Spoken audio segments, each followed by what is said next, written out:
Hello students, I am from J.C. Faridabad. Today I would like to discuss the poem Death Be Not Proud by Donne. This poem is sonnet number 10 in Donne's book Holy Sonnets. In this poem, the poet expresses a new idea that death is neither powerful nor fearful.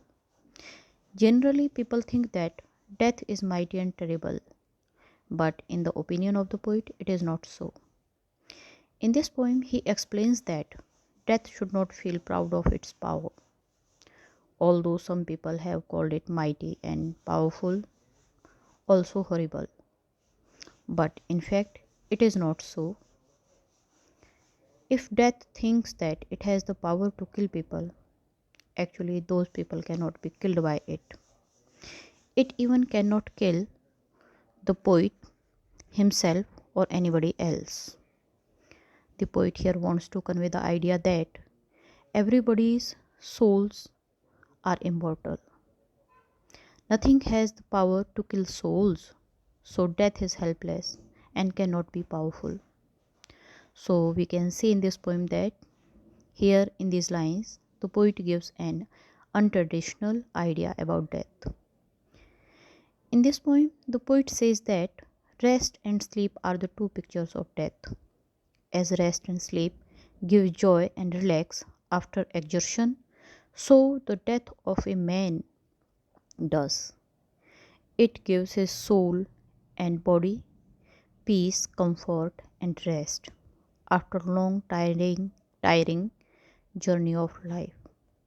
So much more pleasure must flow at the end of the journey of life, in other words, at the time of one's death. Here in this poem, the poet says, our best men achieve their death very soon. Their bones, that is, their physical bodies, get rest and their souls get deliverance or rescue from the boundaries of the world or from the boundaries of their physical bodies.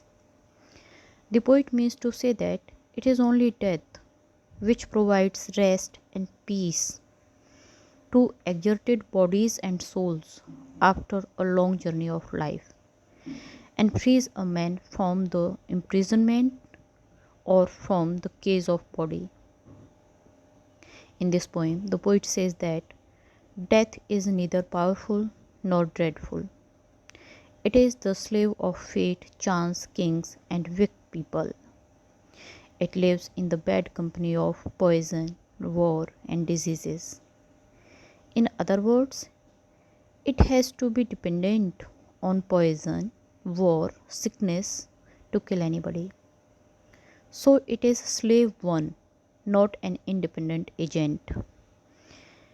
In the last lines of the poem, the poet says, opium and magic or hypnotism can make a person sleep well better than the attack of death. So death should not feel egoistic. It has no reason to swell with pride. Death is only a kind of short sleep. After it, a man's soul wakes forever.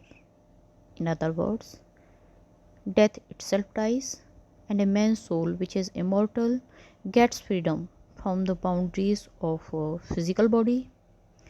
So, death itself dies, and a man's soul gets heaven of freedom eternally.